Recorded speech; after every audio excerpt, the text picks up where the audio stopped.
Olá, gente, eu sou Michael, trabalho aqui na Day Trading Academy com o Marcelo e nós queremos dar para você uma retrospectiva dos eventos dessa semana passada que impactam o nosso mundo de investimento. Vamos lá?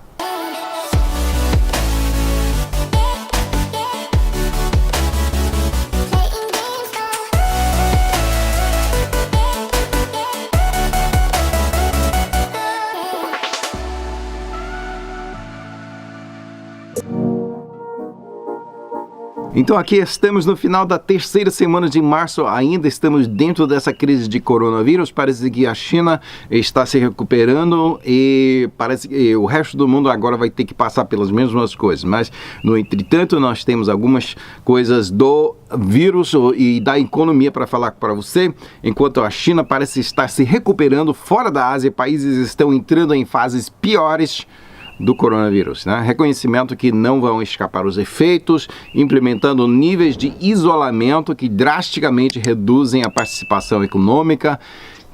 Como resultado, ações dos Estados Unidos continuaram a sua queda livre na segunda-feira, né? A Reserva Federal anunciou a redução da taxa básica de juros a zero, que normalmente boiaria o mercado, só que todo mundo está pensando, puxa, sim, agora tá ruim, né? Agora sabemos que a razão para pânico, né?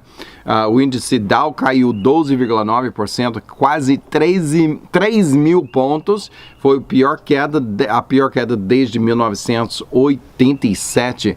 Os outros índices principais caíram por números semelhantes. Isso foi só segunda-feira, né? A Russell 2000, composto principalmente por empresas menores, né, com o foco doméstico, caiu 14,3%, mais que o Dow. Ações encerraram terça-feira com uma recuperação por volta de 5,8%, começaram a subir outra vez, depois que o Congresso avançou planos de um pacote de estímulo econômico, mas é montanha-russa, ou será que é montanha chinesa? É brincadeira minha, né? Pois ações caíram mais na quarta-feira, mais ou menos apagando todos os ganhos na terça-feira, mas queda no início na quinta-feira com empresas e fábricas encerrando produção de serviços e perdas de emprego. Porém, houve uma reversão na quinta-feira quando foi anunciado ainda mais estímulo para contrariar os maus efeitos. Os índices principais ganharam por volta de 1%. Razoável, né? E o Russell 2000, principalmente empresas domésticas, como falamos, né, ganhou 6,8% na quinta-feira. Na sexta-feira, apesar de começar o dia otimistas, índices encerraram o dia muito mais baixos, entre medos que os estímulos propostos seriam insuficientes para evitar desastre econômico. Os governadores de Califórnia e Nova York, que têm os maiores números de infectados nos Estados Unidos, ordenaram que todo mundo ficasse em casa para tentar diminuir a propagação do vírus. Esta ação, embora fosse necessária, fez com que o mercado, que tinha mais ou menos se estabilizado, enfim caísse de novo até o encerramento. E assim encerrou esta semana. Índices dos Estados Unidos muito mais baixos esta semana. Dow foi o maior perdedor, caindo 20,9%. Né? Para o ano inteiro de 2020, o Dow tem perdido um total de 32,8%. Então, esta semana responde por 21% dos 32%. Imagine, caramba. SP500 essa semana perdeu 17,6% e Nasdaq caiu 14,5%. Como foi que ficou o mercado no resto do mundo? Na segunda-feira, os mercados da Ásia caíram de novo. A Austrália perdeu 10%, esse é o pior dia de todos os tempos. Depois de conseguir positivo na semana anterior, se lembra, né? A China e Hong Kong perderam 3% e 4%, respectivamente, na segunda-feira. E Índia perdeu outros 8%. Foi mais montanha-russa durante a semana, ganhando um pouquinho, baixando outra vez. Em contraste aos Estados Unidos, mercados no resto do mundo subiram muito na sexta-feira em resposta a estímulos de bancos centrais e governos. Mercados europeus encerraram a semana por maior parte mais baixos. Londres e Alemanha ambos perderam 3,4%. Suíça, eu acho que foi o único ganhador essa semana. Suíça conseguiu subir subir 4,8%, parabéns. Istambul caiu 11,4%, tenho amigos que estavam voando assim, através de Istambul, uma das paradas, né, tentando sair da Europa, do Médio Oriente, tentando voltar para casa e só estávamos estando em quarentena em outros países, esperando voltar para casa aqui nos Estados Unidos. Rússia, por sua vez, conseguiu, outro ganhador, conseguiu ganhar 0,7%. Parabéns à Rússia. Nas Américas, os índices caíram muito mais. A Bovespa caiu 23,3%. O Brasil. Colômbia caiu ainda mais, 27,7%. México foi o menos ferido, só perdendo 11,1%. Da Ásia também caíram bastante. As Filipinas foi o pior, perdendo 21,2%, enquanto os países mais perto do começo da pandemia parecem estar recuperando-se, não subiram mais com quedas menores. China, Hong Kong e Japão só perderam um pouco mais de 5%. Tailândia teve melhor performance, perdendo só 0,2%. Então, assim foi o mercado mundial esta semana. E como é que foi o Bitcoin? Todo mundo está pensando, puxa, Bitcoin, criptomoeda, seria coisa legal. Eu espero que essa ideia está fugindo da sua mente, né? Como Bitcoin continua sua volatilidade impredizível, encerrou a semana passada em 5.868, se lembra? 5.868. Só no fim da semana perdeu de sexta-feira para segunda-feira, abertura, só no fim de semana perdeu $1.000, uma queda de 20%, apagando todos os ganhos do ano. Se lembra de todo aquele ibope que o cripto faz 1 ano, né, ou 2 anos? Muita gente pensou que seria a próxima grande coisa, expectativas eram que a Bitcoin atingiria o valor de $100.000 por cada moedinha digital, né, até o final de 2018, se lembra?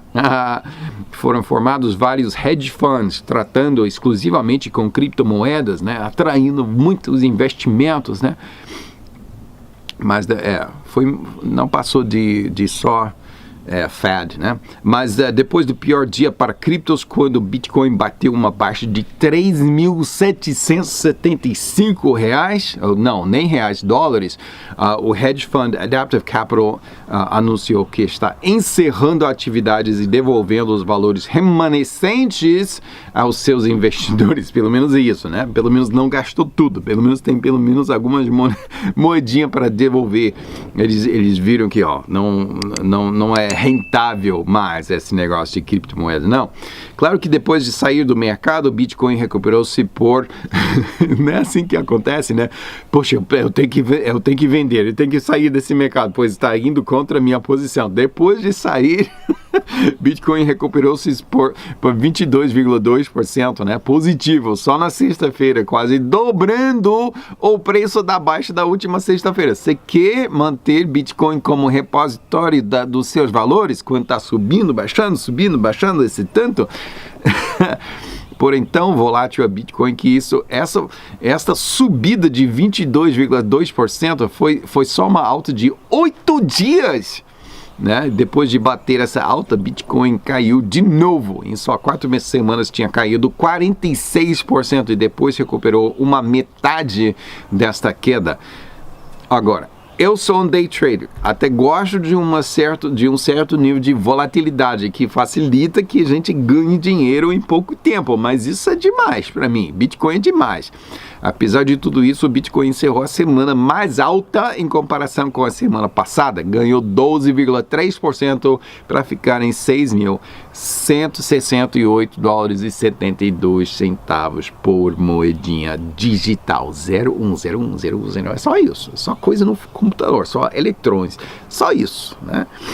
Casos do coronavírus na Europa ultrapassaram o número de casos chineses na quarta-feira, né? O Banco Central, quer dizer, é problema maior agora na Europa que é na China. O Banco Central da Europa anunciou um programa de comprar 750 bilhões de euros em títulos, efetivamente injetando dinheiro na economia, aumentando as compras planejadas até 1,1 trilhão de euros, equivalente a 6% do PIB da zona, né? Isso que está ajudando, está dando tipo empréstimo. Claro que isto é o PIB de tempos normais.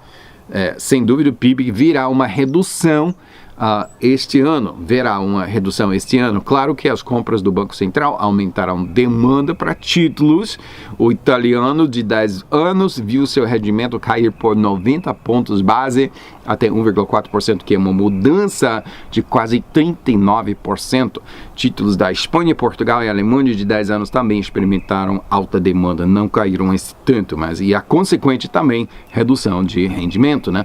Governos mundiais até o fim de semana prometeram um total de 3 trilhões de dólares em apoio às suas economias, que resultou na subida de mercados financeiros na sexta-feira. Tomara que haja otimismo para começar esta semana que vem. Rendimentos de títulos dos Estados Unidos permaneceram perto de baixas históricas na sexta-feira, com investidores continuando sua fuga de ações. Os rendimentos de títulos de curto prazo caíram mais de 20 pontos base e o de 3 meses está em 0,03%, quase em zero, né? Os de 10 e 30 anos caíram um pouco mais de 10 pontos base e o de 30 anos está em 1,42%, né? Houve boato também esta semana que houve sobre uma flutuação de um título de 50 anos, será? Petróleo caiu também ao seu menor nível desde 2016, pois quase ninguém está viajando, então não há demanda para petróleo e a Arábia Saudita está aumentando ainda mais a exportação para tentar conseguir mais participação no mercado, exprimir a Rússia, expulsar, né, na minha opinião, parece desespero na parte deles, mais que simplesmente uma jogada estratégica, pois há chance de cortar seu próprio pescoço. A queda foi superada na quarta-feira nos Estados Unidos ao menor preço desde 2002, uma perda de 26% para logo acima de $20 por barril. Quinta-feira viu uma recuperação de $5, que não parece muito, né? Quando o Departamento de Energia dos Estados Unidos viu uma pechincha, petróleo está baixo, né? Vamos também, também uma oportunidade para ajudar. Eles anunciaram uma compra de 30 milhões de barris para a Reserva Estratégica Nacional de Petróleo. Compra barato, né? Foi o maior ganho diário em quase 24%, né? $5, 24%. Outro fator contribuinte foi que houveram sinais que produtores no Médio Oriente, onde a Arábia Saudita está dizendo produza mais, né? Agora, depois de dizer cortar a produção, agora estão dizendo, produção máxima, e houveram sinais que produtores no Médio Oriente teriam dificuldades em manter esse ritmo aumentado de produção. Então, essa estratégia talvez não dê certo, né? Ainda com esta recuperação, preços estão 60% abaixo dos altos para o ano. Produtores dos Estados Unidos não mostram sinais de serem afetados pelos preços baixíssimos, que é interessante porque esse fracking e essa revolução do xisto depende de preços mais altos, por volta de $40 por barril. Ainda que o petróleo esteja por volta de $20 por barril, eles ainda estão produzindo. Desculpa, eu tenho um vírus, só que não é o coronavírus. Assim que é feito, gente. Assim, né? Não espalhe pelo ar, tá? Preços continuaram a cair na quinta-feira. Para a semana, petróleo muito mais baixo nos Estados Unidos caiu 40,2% para encerrar a semana em $22,63. Brent Internacional caiu 25,5% para $26,98. Gente, muito baixo, né?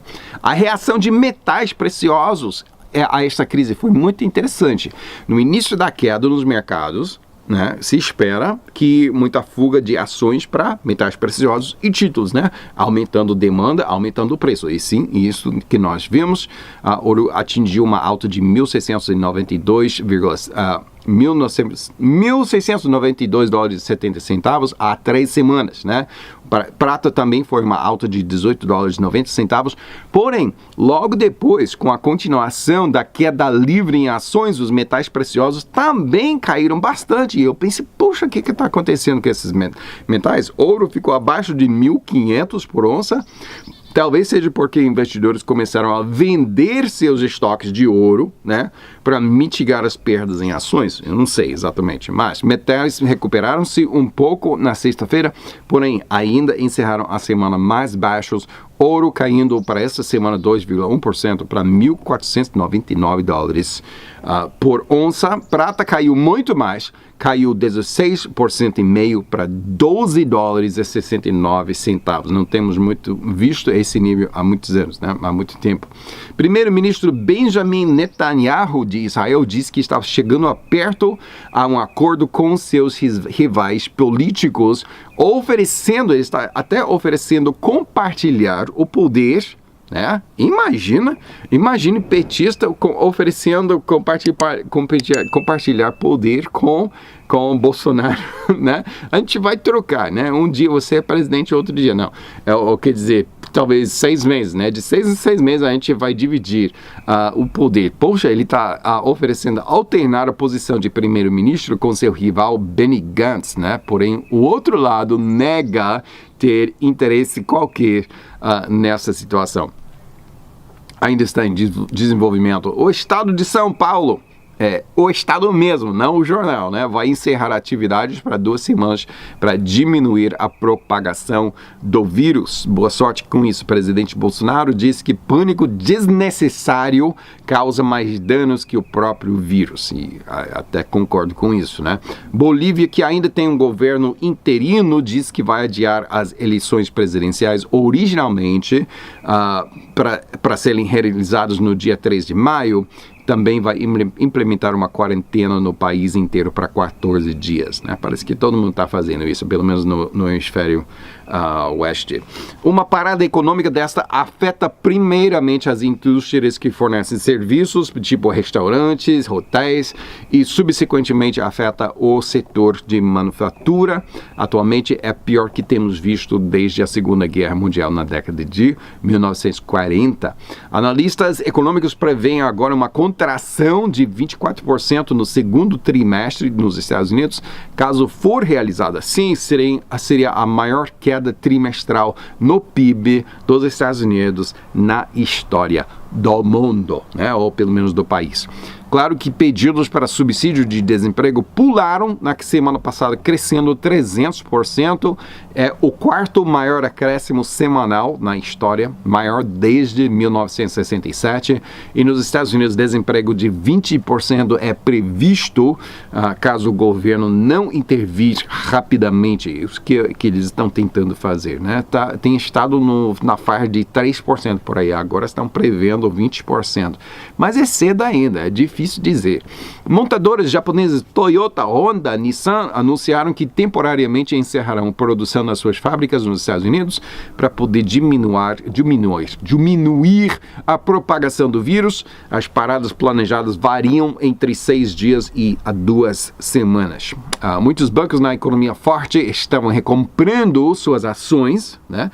Mas agora os 8 maiores bancos nos Estados Unidos encerraram esta atividade para poderem implementar este capital que estavam usando para recomprar as suas ações, para ajudar agora os consumidores e empresas.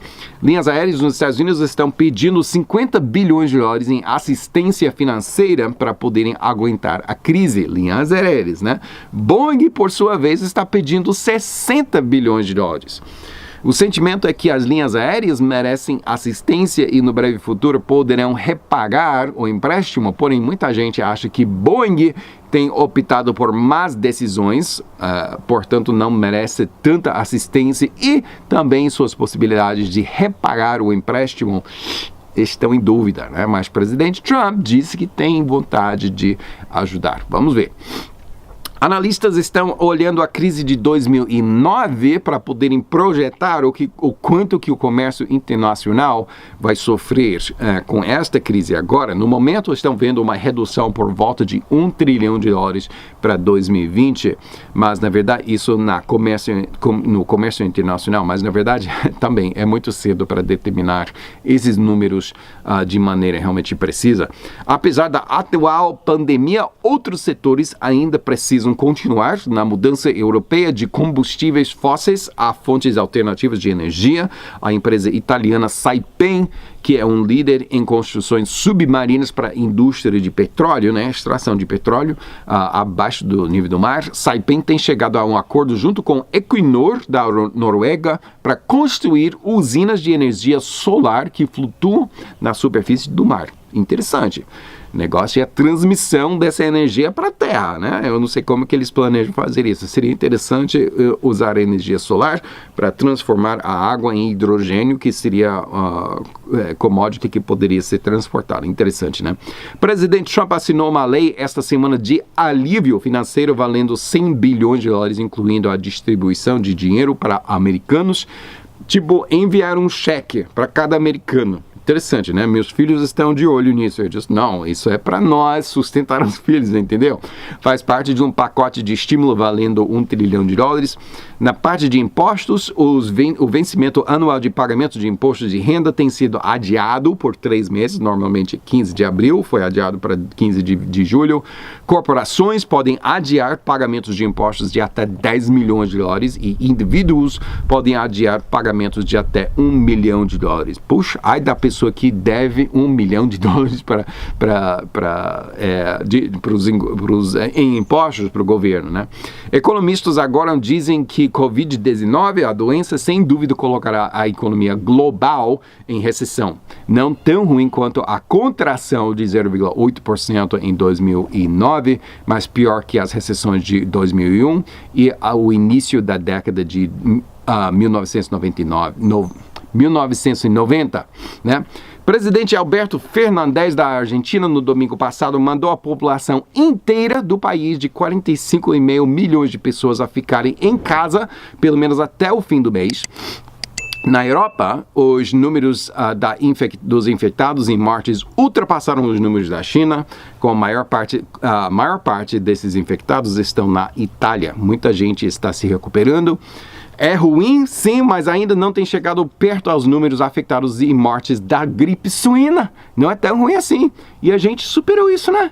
No entretanto, quando tudo parece massacre geral nos mercados, a gente ainda está operando como day traders, né? Provavelmente um dos únicos setores que pode consistentemente ganhar dinheiro se o mercado subir ou cair. Tanto faz. Se quiser aprender com a gente, inscreve-se já. Por enquanto, boa sorte. Até semana que vem.